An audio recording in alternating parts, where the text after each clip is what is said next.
तो आज का टॉपिक बेटा हमारा होगा कॉन्जुगेशन की थर्ड टाइप, और कॉन्जुगेशन की थर्ड टाइप है हमारी पाई सिग्मा फ्री रेडिकल कॉन्जुगेशन। ठीक है, थर्ड टाइप है हमारी पाई सिग्मा फ्री रेडिकल, पाई sigma free radical conjugation. Free radical मैं आप लोगों को पहले करवा चुकी हूँ। फ्री रेडिकल क्या होता है? जब भी कोई एटम पे, कोई भी एटम है उसपे एक इलेक्ट्रॉन प्रेजेंट है तो उसको हम बोलते हैं फ्री रेडिकल। तो यहाँ हम कर रहे हैं पाई सिग्मा फ्री रेडिकल कॉन्जुगेशन। ठीक है, तो जो पाई सिग्मा फ्री रेडिकल कॉन्जुगेशन है ये किस केस में होगी? जब होमोलाइटिक फिजन होगा। जब फिजन कैसा होगा? ठीक है,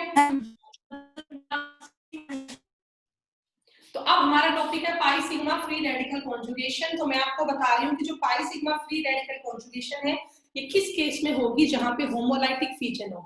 अब होमोलाइटिक फिजन क्या है वो मैंने आपको पहले समझा रखा है, एक बार दोबारा मैं आपको बता देती हूँ।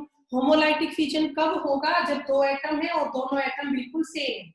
जब दोनों एटम सेम है तो उनके बीच की इलेक्ट्रोनेगेटिविटी का डिफरेंस भी सेम है, तो इस केस में हमारा होता है होमोलाइटिक फिजन।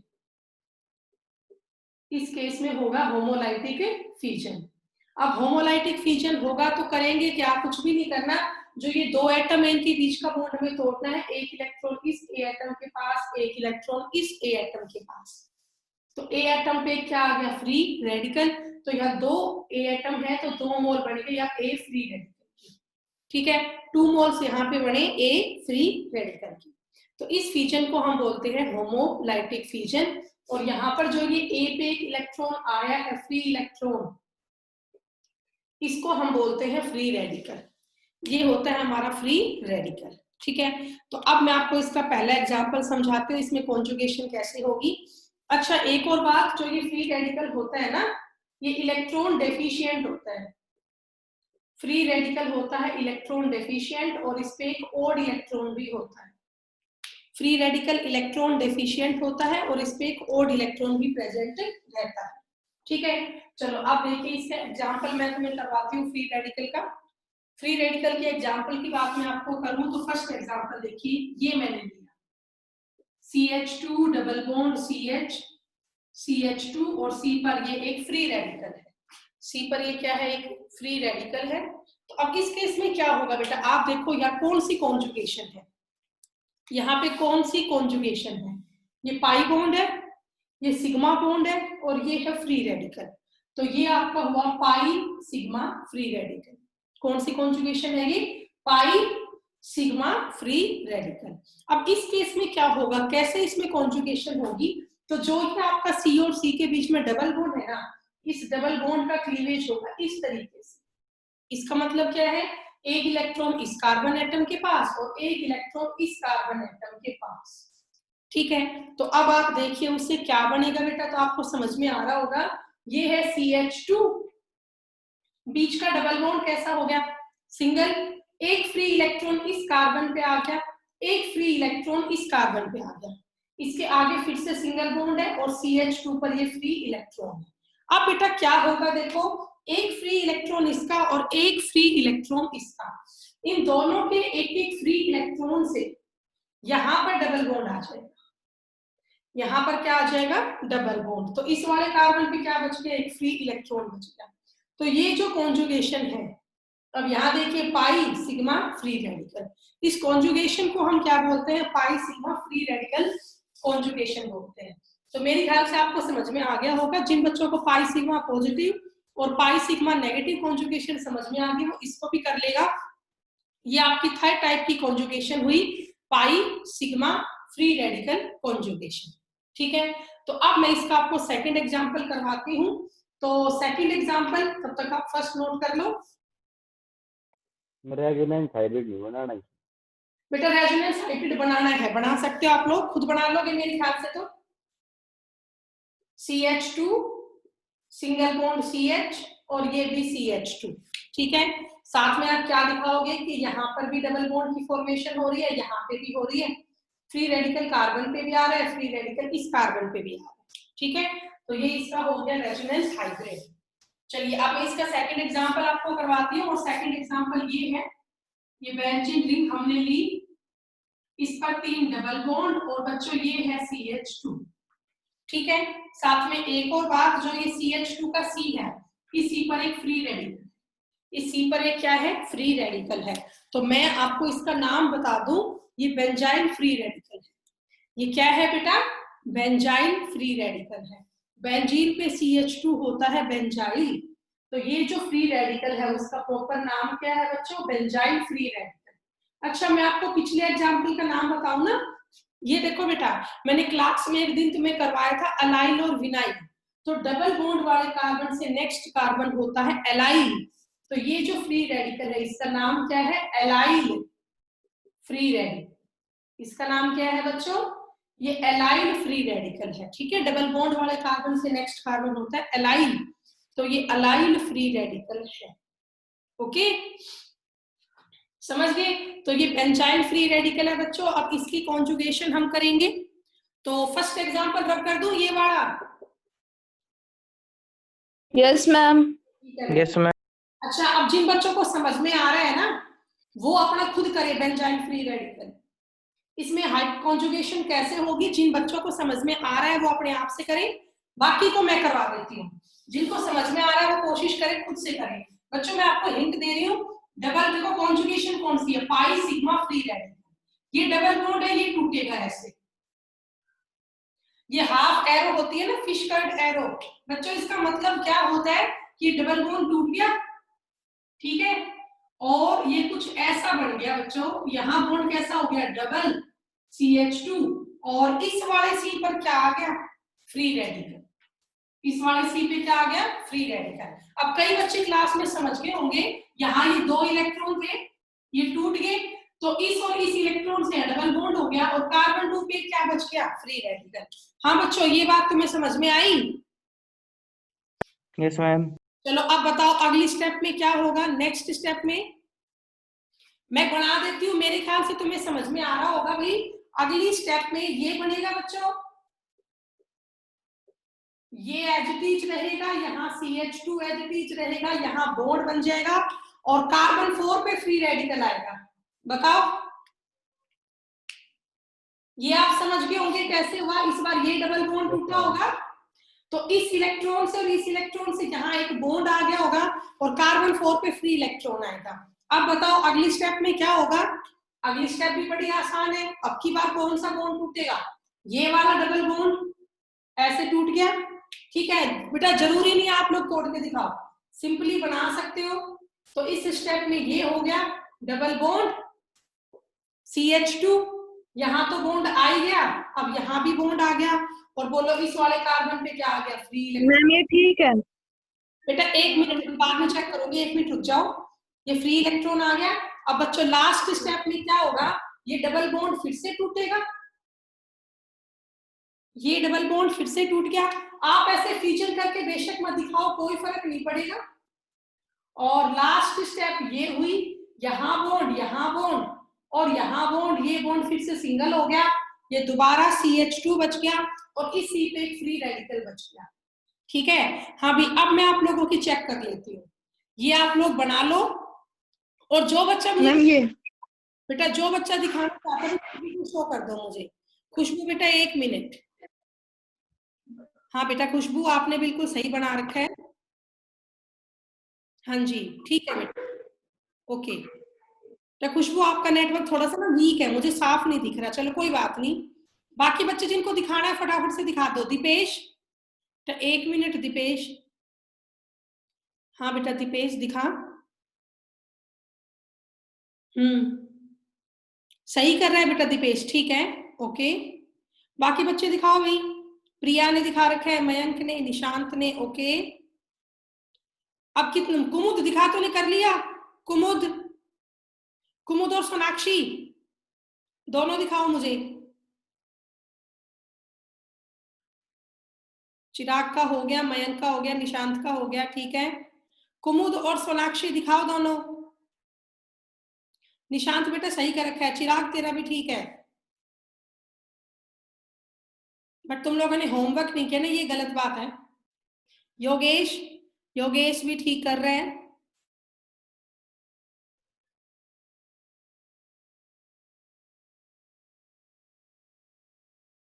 कुमुद तुमने दिखाया नहीं अब तक। लास्ट एग्जाम्पल है बेटा जो आपको मैं करवा रही हूँ, देखिए ध्यान से। लास्ट एग्जाम्पल है हमारा ये, आप लोग इसे करके दिखाएंगे।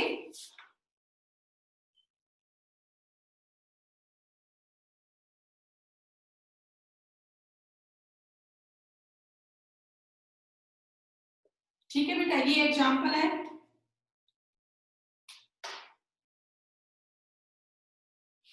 ओके, सबको दिखाई दे रहा होगा? हाँ बेटा करके दिखाओ। पाई सिग्मा फ्री रेडिकल कॉन्जुगेशन है, इसके हाइपर कॉन्जुगेट सॉरी बेटा कॉन्जुगेटिव स्ट्रक्चर क्या क्या बनेंगे, फटाफट से मुझे वीडियो ऑन करके दिखाओ, जिसका भी हो जाए दिखाओ बेटा। Pi sigma free radical, wait कर रही हूं मैं, फटाफट से दिखाओ। एक बार मैं इसको करवा देती हूँ। इसमें फिर से पाई सिग्मा फ्री रेडिकल कॉन्जुगेशन है, तो ये डबल बॉन्ड यहाँ पे क्लीवेज शो करेगा। तो इसका फर्स्ट स्ट्रक्चर ये बनेगा। एज इट इज आपको कंपाउंड बनाना है। ये डबल बॉन्ड अब भी यू का यू, अब यहाँ नया डबल बॉन्ड आ गया, और अब की बात इस कार्बन पे क्या आ गया, फ्री रेडिकल आ गया। इससे नेक्स्ट स्टेप में क्या होगा, मैं डायरेक्टली बना देती हूँ यहाँ पे। इससे नेक्स्ट स्टेप में यहाँ बॉन्ड आ जाएगा और यहाँ बॉन्ड आ जाएगा, और इस वाले सी पे क्या आ जाएगा, फ्री रेडिकल आ जाएगा। ठीक है, तो बेटा ये आपकी मैंने थर्ड टाइप करवा दी है, पाई सिग्मा फ्री रेडिकल। अब इसके बाद मैं करवा रही हूँ फोर्थ और last type, pi sigma pi conjugation. ठीक है, रेजोनेंस का टॉपिक हम लोग कंटिन्यू कर रहे हैं। इसकी तीन टाइप हम कर चुके हैं, pi sigma positive, pi sigma negative और पाई सिग्मा फ्री रेडिकल।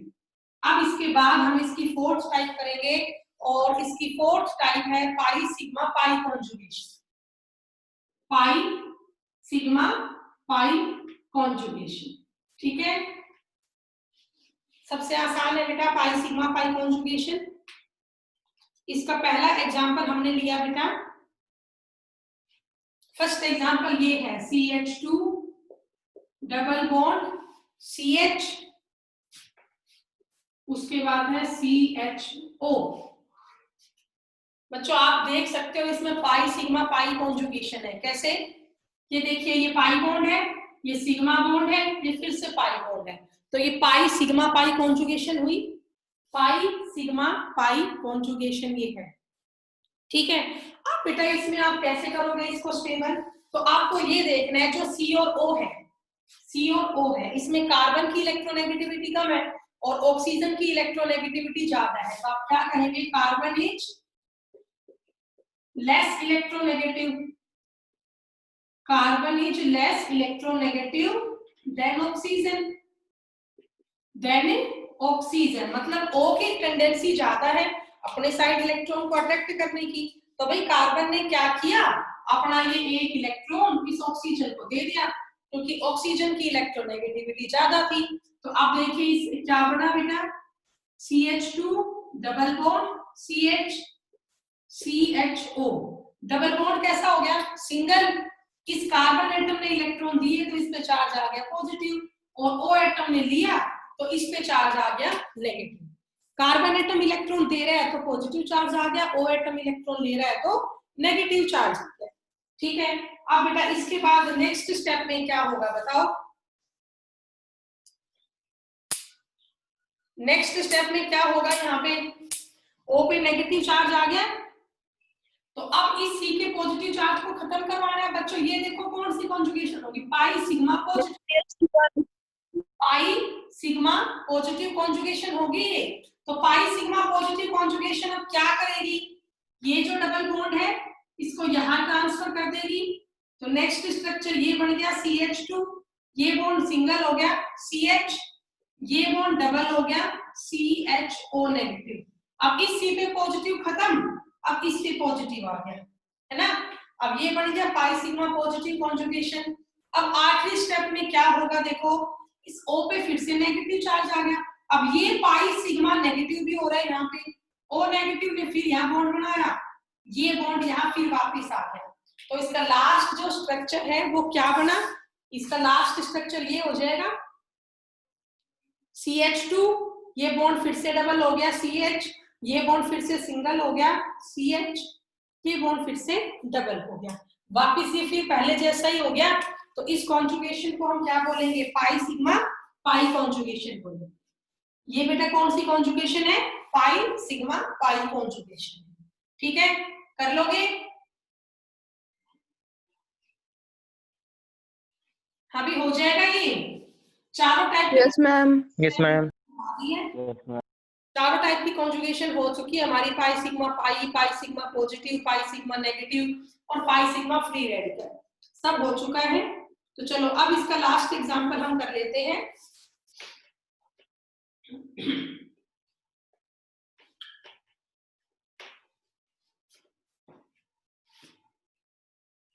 इसका बेटा लास्ट एग्जांपल ये है, मान लो मैंने बेंजीन लिया,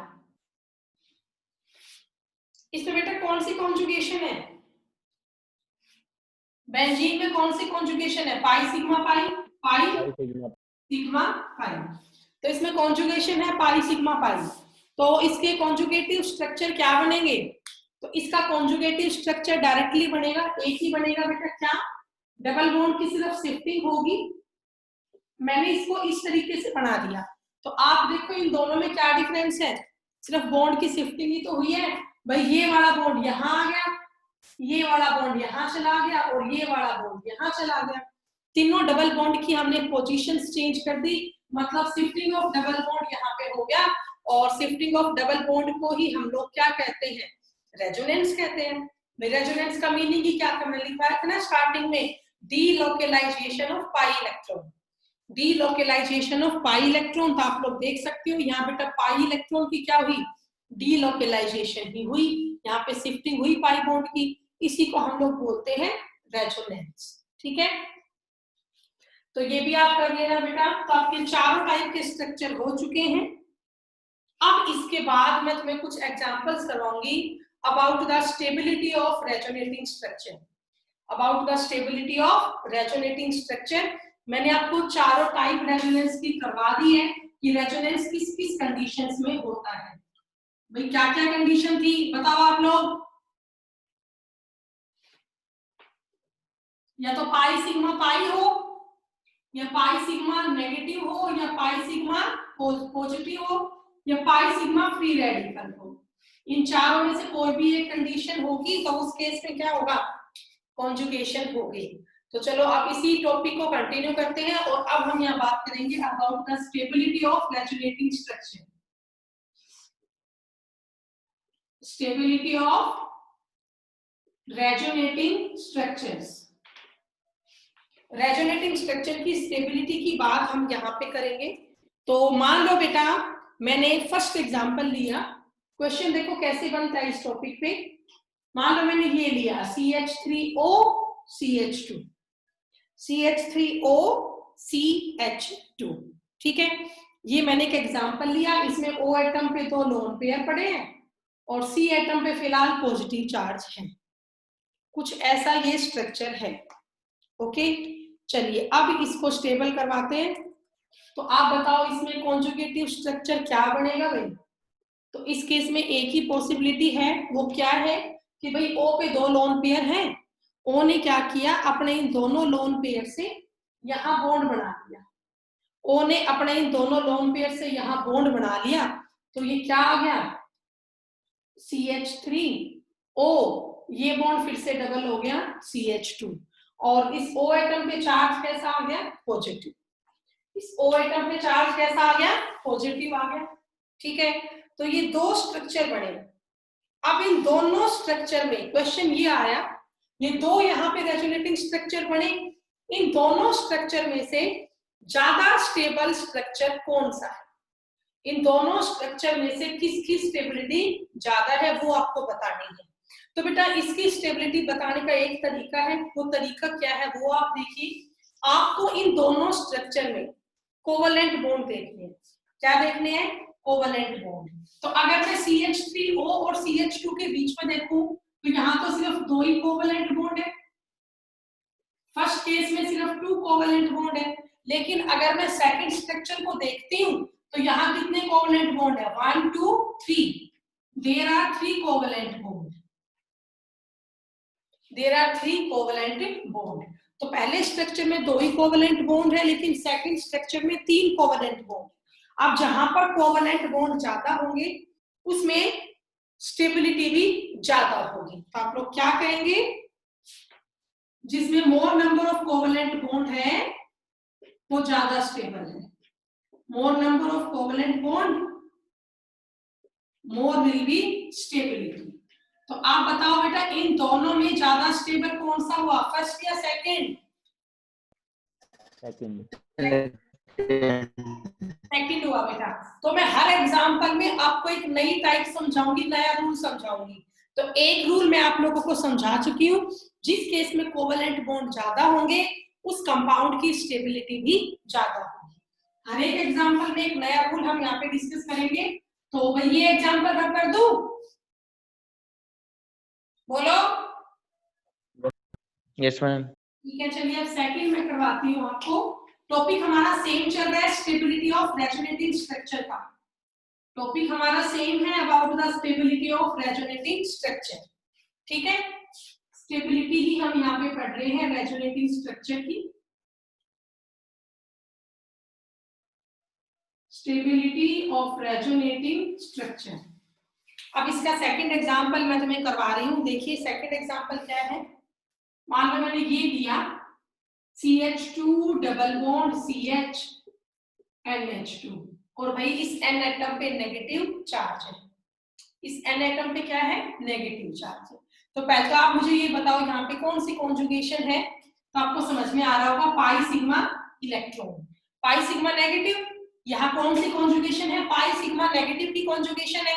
तो अब आप इसका बनाओ हाइपर कॉन्जुगेटिव स्ट्रक्चर। तो वो आपको पता है क्या होगा, N के पास नेगेटिव चार्ज है, मतलब N atom electron rich species है।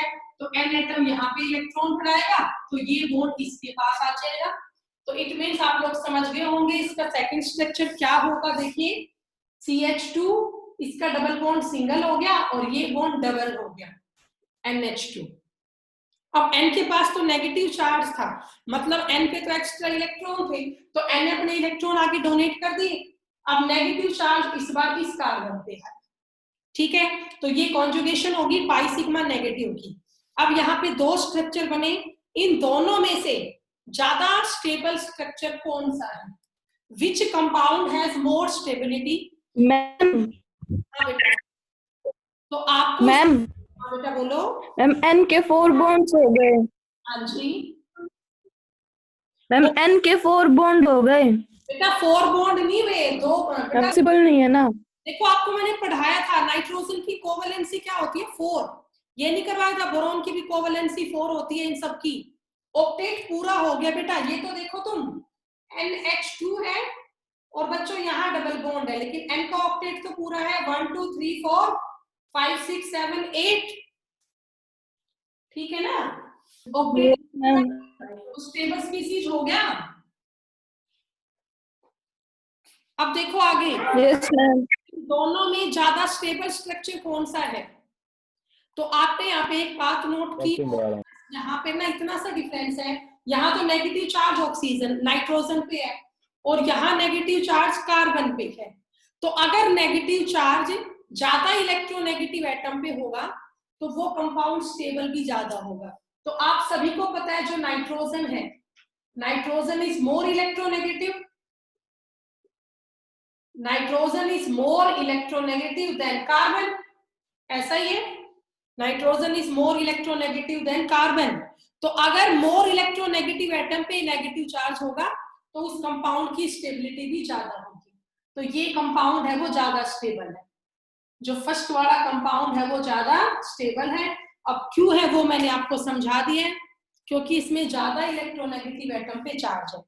N is more electronegative than carbon. तो यहाँ पर कंक्लूजन क्या आया, अगर नेगेटिव चार्ज कहाँ प्रेजेंट है, मोर इलेक्ट्रोनेगेटिव एटम पे, तो उसकी स्टेबिलिटी भी ज्यादा होगी। ठीक है, तो ये वाला कंपाउंड ज्यादा स्टेबल है। सेकंड एग्जांपल आपको समझ में आया। यहाँ आपने क्या रूल समझा बेटा, इस केस में कोवेलेंट बॉन्ड तो बराबर थे 1 2 3। पहले केस में 3 कोवेलेंट बॉन्ड थे, सेकंड केस में भी 1 2 3 3 ही कोवेलेंट बॉन्ड थे। दोनों केस में कोवेलेंट बॉन्ड बराबर थे। अब अगर अगर दोनों केस में कोवेलेंट बॉन्ड बराबर है तो फिर किससे पता करें स्टेबिलिटी का? तो यहाँ हमने नेगेटिव चार्ज को ऑब्जर्व किया। तो फर्स्ट एग्जांपल में नेगेटिव चार्ज है नाइट्रोजन एटम पे और सेकंड एग्जांपल में नेगेटिव चार्ज है कार्बन एटम पे। तो रूल यहाँ पे क्या बनेगा कि जब नेगेटिव चार्ज ज्यादा इलेक्ट्रोनेगेटिव एटम के पास होगा तो उस कंपाउंड की स्टेबिलिटी भी ज्यादा होगी। तो in this example nitrogen is more electronegative और नाइट्रोजन एटम पे अगर नेगेटिव चार्ज है एज कंपेयर टू कार्बन